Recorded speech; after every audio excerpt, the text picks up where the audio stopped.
Hi this is Viraj welcome to pinviraj.com. ఈరోజు మార్కెట్లో ఏం జరిగింది, నిఫ్టీ అండ్ బ్యాంక్ నిఫ్టీలో ప్రైస్ యాక్షన్ ఎట్లా వర్క్ అయిందని చూద్దాము. సో ఫస్ట్ ఆఫ్ ఆల్ మనం చూడాలి అంటే యాక్చువల్గా ఈరోజు నిఫ్టీ 1.09%, బ్యాంక్ నిఫ్టీ 0.67% మాత్రమే ఫాలో అయ్యాయి. కానీ small cap 2.3% and mid cap 2.1%. అంటే రక్తపాతం అండి. ఒక రకంగా చెప్పాలంటే నిన్న ఈ రోజు కూడా స్మాల్ క్యాప్ మిడ్ క్యాపుల్లో రక్తపాతం జరుగుతుంది. అంటే చాలా దారుణంగా మీ పోర్ట్ఫోలియోస్ రెడ్ లో ఉండుంటాయి. బ్యాంక్ నిఫ్టీ పడట్లేదు కదా, ఎందుకు పోర్ట్ఫోలియో ఇలా రెడ్ అయిపోతుందని మీరు అనుకోవద్దు. So mid cap small cap చాలా దారుణంగా పడుతున్నాయి 2 రోజుల నుంచి.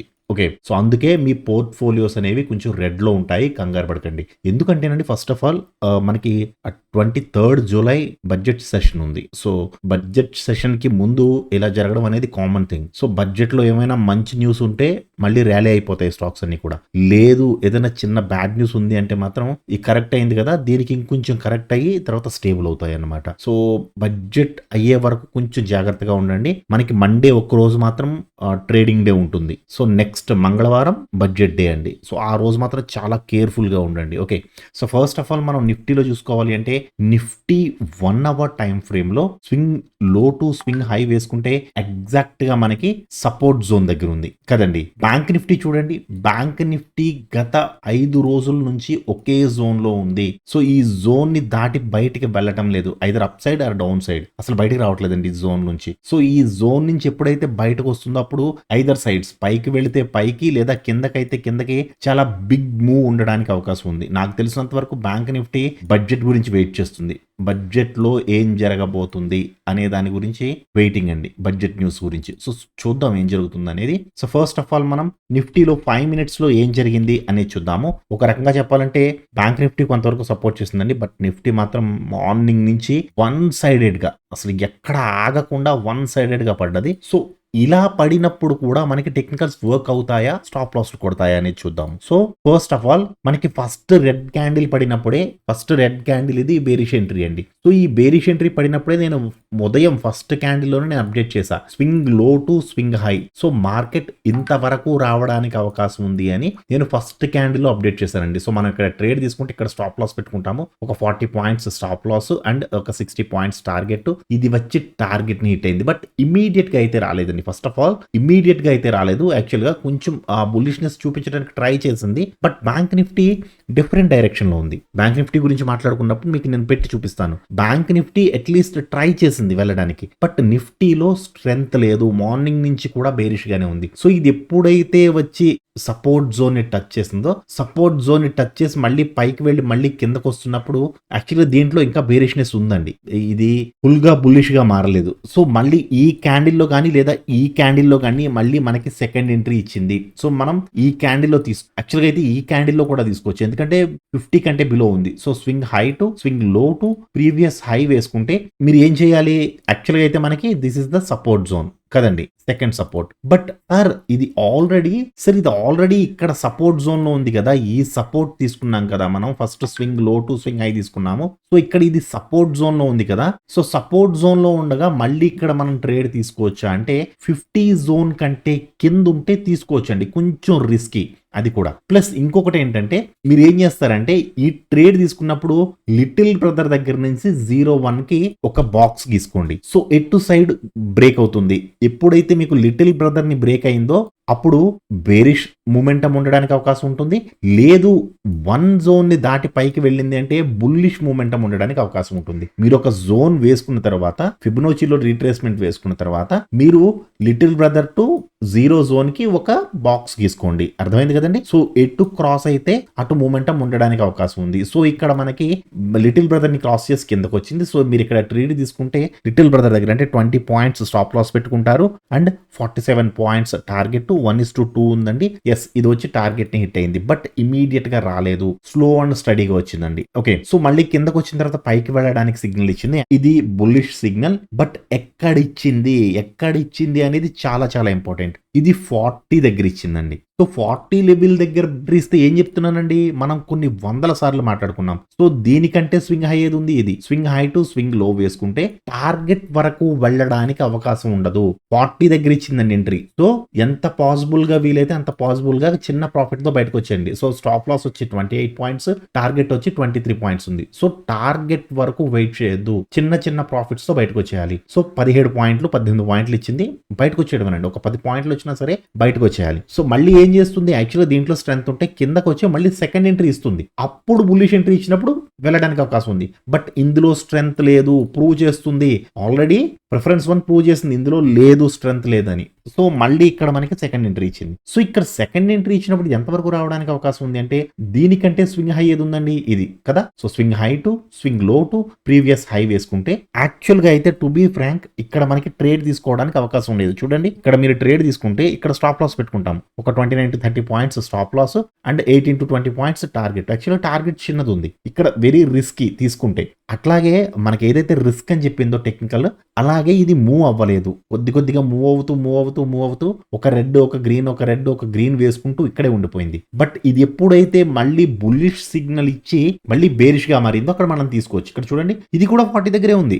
ఓకే, మీకు అర్థమైంది కదా, ఇది కూడా 40 దగ్గర బుల్లిష్ సిగ్నల్ ఇచ్చింది. సో ఎంతవరకు వెళ్ళాలి, స్వింగ్ హై టు స్వింగ్ లో. ఇది కూడా రెసిస్టెన్స్ జోన్ కి వెళ్ళింది, మళ్ళీ కిందకు వచ్చింది. సో పైకి మూవ్ అవ్వడానికి మార్కెట్ కి స్ట్రెంత్ లేదు ఫస్ట్ ఆఫ్ ఆల్, ఎందుకంటే ప్రాఫిట్స్ బుక్ చేస్తూనే ఉన్నారండి స్టాక్స్ లో. సో నిఫ్టీ 50 కానీ, స్మాల్ క్యాప్ నిఫ్టీ కానీ, మిడ్ క్యాప్ నిఫ్టీ కానీ ఇంత దారుణంగా పడుతున్నాయి అంటే డెఫినెట్ గా ప్రాఫిట్ బుకింగ్ జరుగుతూ ఉంది అని అర్థం. ఓకే, సో ఇది టార్గెట్ కి అయితే వెళ్ళింది, కానీ చాలా చిన్న టార్గెట్ అండి. చిన్న టార్గెట్ కి వెళ్ళింది, మళ్ళీ ఇక్కడ మనకి బేరిష్ ఎంట్రీ ఇచ్చింది. సో ఇక్కడ బేరిష్ ఎంట్రీ ఇచ్చినప్పుడు ఇది స్టాప్ లాస్ అని చెప్పుకోవాలి. ఇక్కడ ఎంట్రీ ఇచ్చినప్పుడు ఎంతవరకు వెళ్ళడానికి అవకాశం ఉంది, swing high to swing low to previous high వేసుకుంటే this is the entry point. మన స్టాప్ లాస్ వచ్చి 23 పాయింట్స్ అండ్ టార్గెట్ వచ్చి 35 పాయింట్స్. ఇది వచ్చి టార్గెట్ ని హిట్ అయింది. టార్గెట్ ని హిట్ అయిన తర్వాత కూడా ఇది అప్ టు స్ట్రాంగెస్ట్ సపోర్ట్ వరకు కూడా వచ్చింది. సో ఈ రోజు నిఫ్టీ టెక్నికల్ గా ఏదైతే చెప్పిందో అది యాజ్ ఇట్ ఈస్ గా జరిగింది. ఫస్ట్ కిందకు వస్తున్నానని చెప్పింది, మళ్ళీ కిందకు వస్తున్నానని చెప్పింది. ఇక్కడ పైకి 40 కంటే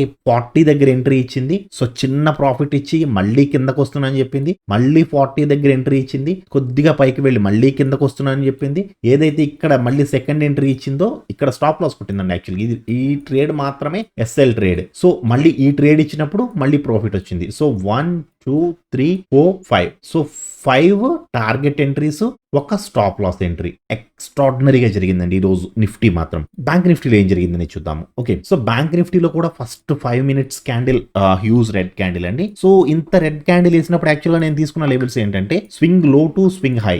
నేను ఈ లెవెల్ కూడా నేను గ్రూప్ లో అప్డేట్ చేశాను మార్నింగ్. సో ఇది అప్డేట్ చేశాను. సో ఇది ఆల్రెడీ సపోర్ట్ జోన్ లో ఉంది. సో కిందకి రావడానికి చాలా తక్కువ అవకాశం ఉంది అని నేను ఈ లెవెల్స్ అనేవి అప్డేట్ చేయడం జరిగింది. సార్ ఇలా కాదు సార్, గ్యాప్ డౌన్ లో రెడ్ క్యాండిల్ వేస్తే ఎక్స్టెన్షన్ తీసుకుంటాం కదండి, swing high to swing low to previous high తీసుకుంటాం కదండి. ఇలా తీసుకున్నా సరే ఇది సపోర్ట్ జోన్ లోనే ఉంది. సో ఇలా తీసుకున్నా దెర్ ఇస్ నో మూవ్మెంట్ అండి. ఇక్కడ మూవ్ అవ్వడానికి ప్లేస్ లేదు. మీకు కష్టమని ఏం చెప్తాను నేను, we have to give the space to move అవ్వడానికి స్పేస్ ఉండాలి. ఇక్కడ లేదండి. ఓకే, సో ఇక్కడ మనం బేరిష్ ఎంట్రీ తీసుకోము. సార్ మరి బుల్లిష్ గా వెళ్ళింది కదండి, ఇక్కడ బుల్లిష్ ఎంట్రీ తీసుకోవచ్చా? ఈ బుల్లిష్ గా వెళ్ళినప్పుడు కూడా నేను లెవెల్స్ అప్డేట్ చేశాను, గుర్తుందా అండి? స్వింగ్ హై టు స్వింగ్ లో, దీనికి రెసిస్టెన్స్ ఇక్కడే ఉంది. ఇది కూడా చాలా రిస్కీ ఎంట్రీ, ఇక్కడ తీసుకోకూడదండి ఎట్టి పరిస్థితుల్లో, ఎందుకంటే ఇక్కడ రెసిస్టెన్స్ ఉంది. అందున నిఫ్టీ మార్నింగ్ నుంచి బేరిష్ గా ట్రై చేస్తుంది. So we have to wait. ఈ క్యాండిల్ ఏదైతే ఉందో ఈ క్యాండిల్ ఎక్స్ట్రాడినరీ క్యాండిల్ అండి. సో ఈ క్యాండిల్ లో మనకి బేరిష్ ఎంట్రీ ఇచ్చింది. సో ఇది బేరిష్ ఎంట్రీ ఇచ్చినప్పుడు ఎంత వరకు రావడానికి అవకాశం ఉంది అంటే swing high to swing low to previous high. Okay, వేసుకుంటే this is our support zone. So మనం ఇక్కడ ఎంట్రీ తీసుకుంటే ఇక్కడ స్టాప్ లాస్ పెట్టుకుంటాము, ఒక 80 points stop loss and 120 points target. ఇది వచ్చింది, టార్గెట్ ని హిట్ అయింది. టార్గెట్ ని హిట్ అయిన తర్వాత పైకి వెళ్ళడానికి ట్రై చేసింది యాక్చువల్గా అయితే. బట్ ఇక్కడెక్కడా కూడా బుల్లిష్ ఎంట్రీ లేదు. ఫస్ట్ ఆఫ్ ఆల్ మీరు గుర్తుంచుకోవాల్సింది, ఈ జోన్ లో బుల్లిష్ ఎంట్రీ లేదు. ఓకే, మళ్ళీ కిందకు వస్తున్నప్పుడు ఒక రెడ్ క్యాండిల్ వేసిందండి, ఇవి తీసేస్తున్నాను చూడండి. మళ్ళీ కిందకు వస్తున్నప్పుడు మళ్ళీ రెడ్ క్యాండిల్ వేసింది. ఇది ఎక్కడ ఇచ్చిందండి, 40 దగ్గర. సో ఇక్కడ కూడా మనం ఎంట్రీ తీసుకోవచ్చు.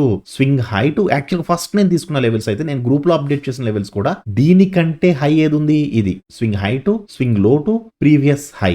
నేను ఇది వేసుకున్నా. సో ఇది ఎప్పుడైతే మనకి second candle and third candle ఈ క్యాండిల్ కూడా రెడ్ వేసిందో నేను ఇక్కడితో ఈ క్యాండిల్ తో యాక్చువల్గా మనది ఎంట్రీ క్యాండిల్ ఇది this is our entry candle. So ఈ క్యాండిల్ ఒకసారి ప్రిఫరెన్స్ 1 చూడండి ఎక్కడ ఉందో 40 కంటే కిందకి వెళ్ళి క్లోజ్ అయింది. సో 40 కంటే కిందకి వెళ్ళి క్లోజ్ అయింది అంటే we have to give the space ఇవ్వాలి మూవ్ అవడానికి, ఇంకా పడడానికి ఇంకా చాలా స్కోప్ ఉంది. సో నేను ఈ స్వింగ్ హైని ఇక్కడి నుంచి తీసుకువెళ్ళి ఇక్కడికి పెట్టా. సో ఇది ఫస్ట్ స్వింగ్, ఇది second swing. So second swing ఎప్పుడైతే పెడతాం అప్పుడు there is a space to move. వచ్చిందా అండి స్పేస్, దొరికిందా స్పేస్? సో మనం ఇక్కడ ట్రేడ్ తీసుకున్నాము, ఇక్కడ 40 points stop loss and 170 points target. 1:3 ఇచ్చిందండి. ఈ ట్రేడ్ మాత్రం ఎక్స్ట్రాడినరీ ట్రేడ్ అండి, నేను సూపర్ గా క్యాచ్ చేశాను. ఆల్రెడీ గ్రూప్ లో కూడా పెట్టా. ఇది దాదాపుగా నేను 100 పాయింట్స్ పైన క్యాప్చర్ చేశాను నేను ఈ ట్రేడ్ లో. చాలా మంచి trade. So this is the support zone. ఎక్కడి నుంచి రివర్స్ అయిందండి?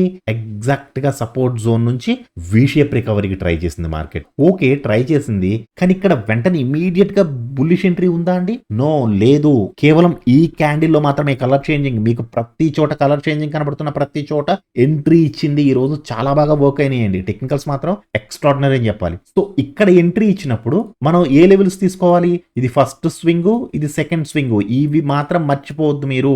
Okay, so swing high to swing లో వేసుకుంటే this is the resistance zone. So ఈ రెసిస్టెన్స్ జోన్ దగ్గర మనం ఎంట్రీ తీసుకోము. ఏం చేయాలి? కిందకు వస్తున్నప్పుడు మనం కిందకి ఒక ఎంట్రీ కోసం చూడండి. మీరు పైకి వెళుతున్నప్పుడు కిందకు వచ్చి మళ్ళీ బులిష్ ఎంట్రీ ఇచ్చిందా తీసుకోవచ్చు, లేదా కిందకి బేరిష్ ఎంట్రీ ఇచ్చినప్పుడు కూడా తీసుకోవచ్చు. యాక్చువల్ గా అయితే ఈ క్యాండిల్ లో మళ్ళీ బేరిష్ ఎంట్రీ ఇచ్చింది. సో ఇది బేరిష్ ఎంట్రీ ఇచ్చినప్పుడు ఎంతవరకు రావడానికి అవకాశం ఉంది? Swing low to swing high, అంతేనా? లేదండి, అలా ఎందుకు తీసుకుంటాం సార్? నేను ఇలా తీసుకోలేదండి. యాక్చువల్గా అయితే నేను ఇలా తీసుకున్నాను sir. Swing high to swing low to previous high ఇది తీసుకున్నాను సార్ నేను. ఎస్, ఇది కూడా తీసుకోవచ్చు అండి, తప్పేం కాదు, తీసుకోవచ్చు హ్యాపీగా. మీరు ఇక్కడ నుంచి ఇక్కడ వరకు రీట్రేస్మెంట్ తీసుకున్నా, ఈ 3 పాయింట్స్ తో కలిపి ఎక్స్టెన్షన్ తీసుకున్నా, రెండు కరెక్టే, తప్పేమీ కాదు. ఎస్, నేనే చెప్తున్నానండి, కరెక్టే. ఓకే, సో ఇక్కడ ఎంట్రీ ఇచ్చింది. ఇక్కడ ఎంట్రీ ఇచ్చినప్పుడు ఇది ఎంతవరకు రావడానికి అవకాశం ఉంది? మనం స్టాప్ లాస్ ఇక్కడ పెట్టుకుంటామండి. 48 points stop loss and 130 points target. But ఇది టార్గెట్ కి రాలేదు. లిటిల్ బ్రదర్ ని క్రాస్ చేసి మళ్ళీ లిటిల్ బ్రదర్ లోకి వెళ్ళిపోయింది. మాకు ఏంటండి, మీకు ఆల్రెడీ ఇంతకు ముందు కూడా ప్రీవియస్ గా చెప్పాను నేను, ఏంటండి ఇది కన్సాలిడేషన్ జోన్. సో ఈ జోన్ లో ఉన్నప్పుడు కొంచెం జాగ్రత్తగా ఉండాలి. ఓకే, మళ్ళీ పైకి వెళ్తున్నప్పుడు బుల్లిష్ ఎంట్రీ తీసుకోవచ్చా సార్? ఎస్, కన్ఫర్మ్ చేస్తే తీసుకోవచ్చండి హ్యాపీగా. ఇక్కడ మనకి ప్రిఫరెన్స్ 1 కన్ఫర్మ్ చేసింది. మీరు ఇక్కడ ఎంట్రీ ఉంది, ఈ క్యాండిల్ లో ఎంట్రీ ఉంది. సో మీరు ఇక్కడ ఎంట్రీ తీసుకుంటే ఇక్కడ స్టాప్ లాస్ పెట్టుకుంటారు. ఒక 40 points stop loss and 38 to 40 points target. ఇక్కడే టార్గెట్ అని ఎలా తెలిసింది? ఇది రెసిస్టెన్స్ జోన్. ఇందాక మనం రెసిస్టెన్స్ తీసుకున్నాము, స్వింగ్ హై టు స్వింగ్ లో తీసుకుంటే దిస్ ఇస్ ద రెసిస్టెన్స్. ఈ రెసిస్టెన్స్ అనేది మనకి ఈవినింగ్ వరకు ఇదే ఉంటుంది. ఎందుకంటే దీనికంటే హై లేదు, దీనికంటే లో కూడా లేదు. Okay, so this is the resistance. So ఇక్కడ 40 పాయింట్స్ వచ్చింది. మళ్ళీ కిందకు వస్తున్నప్పుడు ఈ క్యాండిల్ లో మనకి బేరిష్ ఎంట్రీ ఇచ్చింది. సో ఈ క్యాండిల్ లో బేరిష్ ఎంట్రీ ఇచ్చినప్పుడు ఎంతవరకు రావడానికి అవకాశం ఉంది? సేమ్ లెవెల్స్ అండి. నేను అందుకే లెవెల్స్ మార్చట్లేదు చూడండి. సో మనం ఇక్కడ ట్రేడ్ తీసుకుంటే ఇక్కడ స్టాప్ లాస్ పెట్టుకుంటాం. ఒక 70 points stop loss and 110 to 120 points target. But 120 points వరకు రాలేదు, కానీ ఒక 80 పాయింట్స్ వరకు వచ్చిందండి. అంటే దాదాపుగా 1:1 వచ్చింది. 1:1 వచ్చి మళ్ళీ పైకి వెళ్ళి మళ్ళీ కిందకు వచ్చి ఇది ఇక్కడిక్కడే టచ్ ఆడింది తప్ప స్టాప్ లాస్ కి అయితే వెళ్ళలేదు. అబ్జర్వ్ చేశారా? మనం తీసుకున్న ప్రైస్ ఇది. సో కాస్ట్ టు కాస్ట్ కి వెళ్ళింది, కానీ స్టాప్ లాస్ సైడ్ కి వెళ్ళలేదు. మీరు ఎంతసేపు ఈ ట్రేడ్ లో ఉన్నా ప్రాఫిట్ లోనే ఉంటారు. This one also a profit trade. Okay, so ఇది మళ్ళీ పైకి వెళ్తున్నప్పుడు యాక్చువల్గా ఇక్కడ మళ్ళీ మనకి ట్రేడ్ ఇచ్చింది. ఇక్కడ ట్రేడ్ ఇచ్చినా సరే మనం తీసుకుంటే ఎంతవరకు? సేమ్ జోన్ అండి, 78 పాయింట్స్ టార్గెట్. స్టాప్ లాస్ వచ్చి 60 పాయింట్స్. సో 1:1 ఇచ్చింది. ఇది కూడా ట్రేడ్, ప్రాఫిట్ ట్రేడే. 1:1 ఇచ్చింది. మళ్ళీ కిందకు వస్తున్నప్పుడు యాక్చువల్గా అయితే ఈ క్యాండిల్ లో మనకి ఎంట్రీ ఇచ్చిందండి. బట్ ఇది ఒక రకంగా స్టాప్ లాస్ ట్రేడ్ అని చెప్పాలి. మూవ్ అవ్వలేదు మార్కెట్. సో మార్కెట్ ఒక జోన్ ని సెలెక్ట్ చేసుకుని ఆ జోన్ లో ఉండిపోయింది. బట్ నిఫ్టీ మాత్రం అలా కాదు. నిఫ్టీ ఒకే డైరెక్షన్ లో పడుతూ వచ్చేసింది. ఇంకా small cap Nifty, mid cap Nifty అయితే ఇంకా చెప్పవసరం లేదండి. అసలు చాలా దారుణం అనమాట. అంతా ఇంత దారుణం కాదు, చాలా సూపర్ గా ఫాలో అయ్యాయి ఈ రోజు small cap and mid cap కూడా. సో నేను చెప్తున్న టెక్నికల్స్ మీకు నచ్చితే వీడియోని తప్పకుండా లైక్ చేసి ఛానల్ని సబ్స్క్రైబ్ చేసుకోండి. ఓకేనండి, థ్యాంక్ యూ సో మచ్.